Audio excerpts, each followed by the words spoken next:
Bismillahirrahmanirrahim. Alhamdulillahirabbil alamin. Wassalatu wassalamu ala sayyidina Muhammadin nabil qasimil amin wa ala alihi wa sahbihi ajmain. Qalu subhanaka la ilma lana illa ma 'allamtana innaka antal alimul hakim. Amin. Allahumma iftah lana hikmatak wa anshur alaina rahmatak wa anzil alaina barakatak wa albisna ibasafik wa afiatik wa 'allimna min ladunka ilman nafi'an mutakabbalan bi rahmatika ya arhamar rahimin.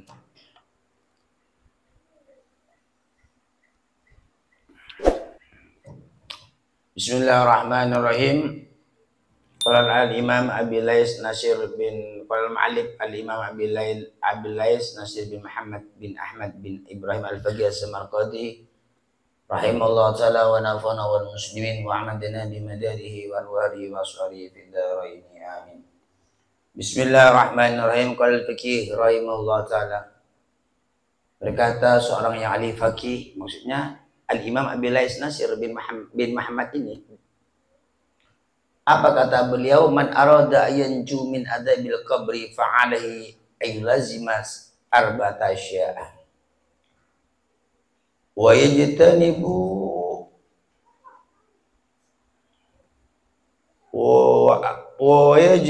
arba'ata asya'a.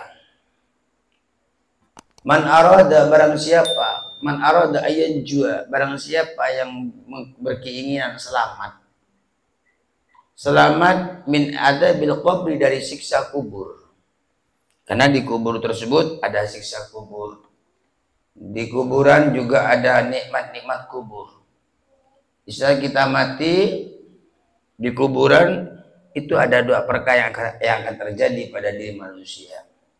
Yang pertama, dia selamat, dinamakan, kalau dia selamat maka dia mendapatkan nikmat-nikmat kubur. Kalau dia tidak selamat maka dia mendapatkan siksa kubur.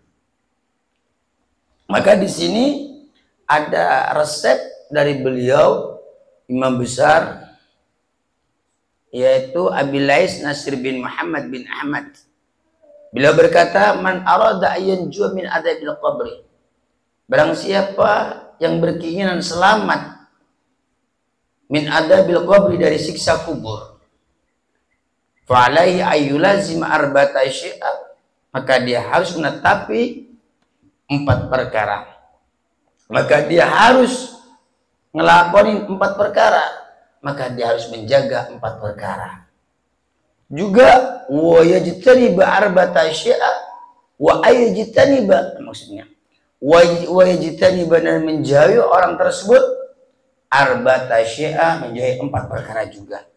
Jadi ada 4 perkara yang harus dia kerjakan, juga ada 4 perkara yang juga dia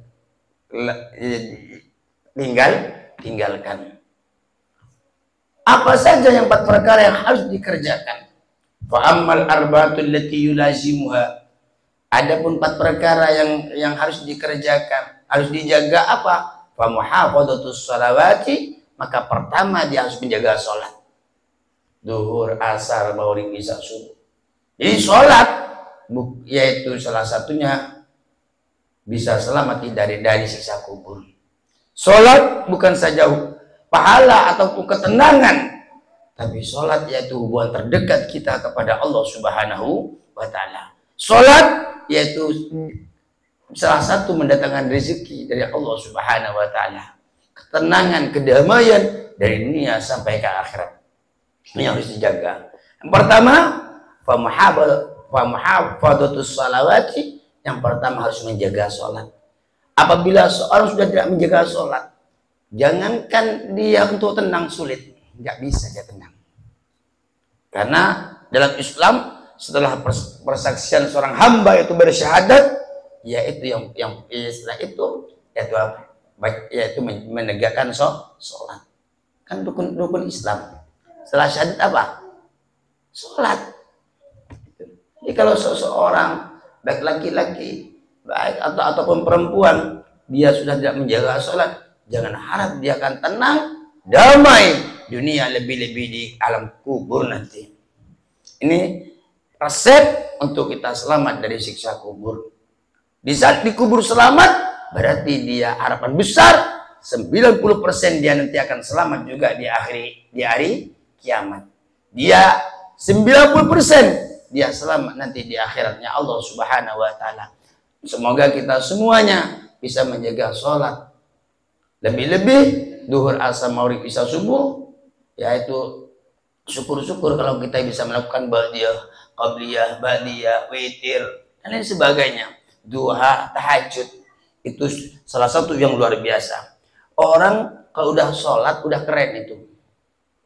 Kok bisa keren Ustaz? Pertama, hubungan terdekat kepada Allah. Yang kedua, dia bersujud, merendahkan diri, menghambakan diri kepada Allah Subhanahu wa taala. Di dalam sholat itu terkumpul semuanya, kebaikan dunia dan kebaikan akhirat. Makanya jaga sholatnya 5 waktu. Jangan dikarenakan sesuatu urusan-urusan tidak penting.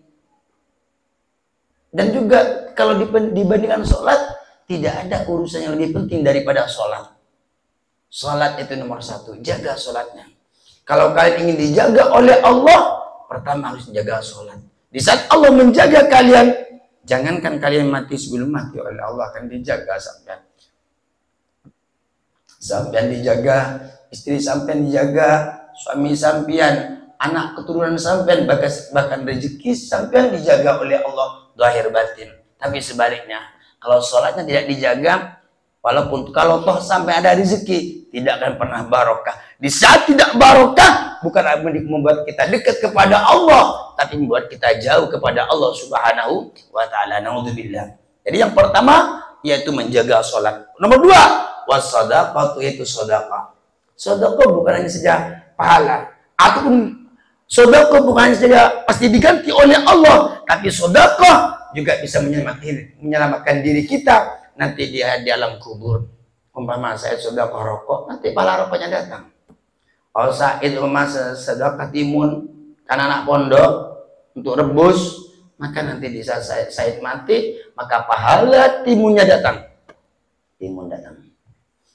Dan juga ya wa qiraatul Quran, nomor 3 membaca Al-Qur'an. Nah, ini baca Al-Qur'an sampai. Sering baca Al-Qur'an sampai. Dia sering baca Al-Quran. Ini juga salah satu penyelamat. Dan juga Quran yaitu juga membela kalian nanti di alam kubur ataupun nanti di akhirnya Allah Subhanahu wa taala. Nomor 4, bakatul tasbih, memperbanyaklah kalian yaitu baca tasbih. Apa tasbih tersebut? Subhanallah, subhanallah, subhanallah, subhanallah. Itu tasbih namanya. Artinya, Maha suci Allah, Maha suci Allah, Maha suci Allah. Maha suci Allah. Bahkan faedahnya tasbih, kalau semua masalah banyak, yaitu diantaranya hati kalian tuh bisa suci, pikiran kalian bisa jernih, pikiran kalian bisa jernih, pikiran kalian. Selain umpama pahala dari Allah, juga di saat kalian mati nanti Allah menyelamatkan kalian dari siksa kubur. Fa inna hadhil asya' tudhi'ul qabra wa tuwasi'uhu. Karena sungguhnya ini perkara yang 4, bisa kuburan bisa terang benderang. Juga kuburan bisa luas sebab 4 perkara. Oleh Allah, sebab kalian menjaga sholat, kuburan sampai bisa terang benderang nanti.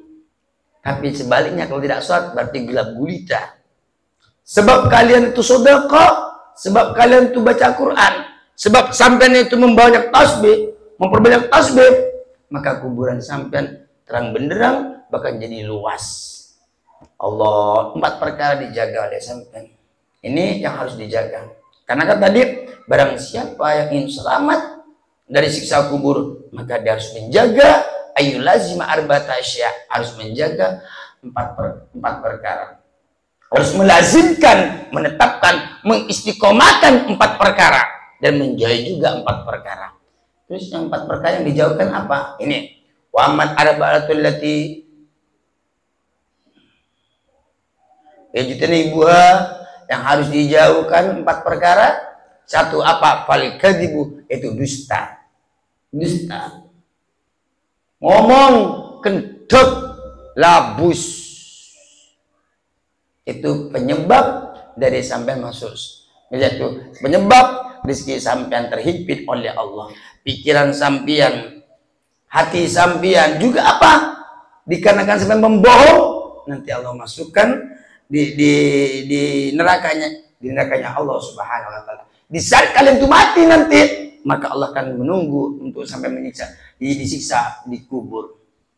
Disiksa nanti. Salah satu mereka yang berhak menerima siksaan di kubur yaitu orang-orang yang dusta. Fal kadhibu, yang pertama yang wajib kita jauhi agar kalian selamat di kubur yaitu dusta.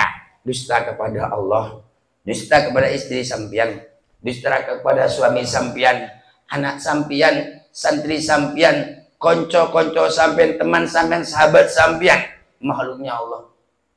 Jangan pernah dusta sampean. Karena Allah berfirman dalam Al-Quran, wailul lil mukadzibin, kecelakaan bagi orang-orang yang pendusta. Baik, lebih-lebih pendusta agama. Kalau orang dusta kan sama dengan dia mendustakan agama Allah. Mengapa? Karena oleh Allah tidak dianjurkan dusta, bahkan wajib untuk jujur. Berarti kalau berdusta sama dengan dia mendustakan hukum-hukum Allah. Naudzubillah. Jaga. Yang harus dijauhi yang pertama agar kalian selamat dari siksa kubur yaitu apa? Dusta. Jangan pernah berdusta. Nomor 2, wal khiyanatu, khianat. Apa khianat tersebut? Nakal kalian. Diberi mata, khianat, matanya bukan maksiat. Diberikan lisan, sampai lisannya maksiat kepada Allah, khianat namanya. Diberikan anak, tidak dijaga anaknya, khianat kalian. Diberikan harta, jabatan dan sebagainya, tidak digunakan ke jalan Allah, berarti kalian itu pengkhianat dengan titipan-titipan Allah Subhanahu wa taala. Makanya tangan titipan, contoh kaki titipan, mata titipan, lisan titipan, sepeda motor titipan, rumah titipan, anak istri titipan, santri titipan. Janganlah pernah khianat, jangan pernah nakal, jangan pernah khianat. Khianat itu bagaimana? Menyimpan sesuatu bukan tempatnya. Contoh, lisan Allah kasih sama sampian ini bukan untuk ngerasain orang, atau nyakitin orang, atau nyumpahi orang. Jangan gunakan lisan tersebut di jalan Allah Subhanahu wa taala. Apabila lisan yang Allah kasih sama sampian digunakan ke jalan Allah, baca istighfar, baca tasbih, baca apa boleh, apalagi mengajar orang, ceramah, atau baca sholawat, maka lisan sampian yaitu sampai gunakan ke jalan Allah. Kalau digunakan ke jalan Allah, berarti sampai bukan pengkhianat dalam lisan, bukan. Allah. Nomor 2. Nomor 3 yang harus dijauhi agar kalian itu selamat. Agar kalian selamat. Orang menjauh dari maksiat itu dapat pahala.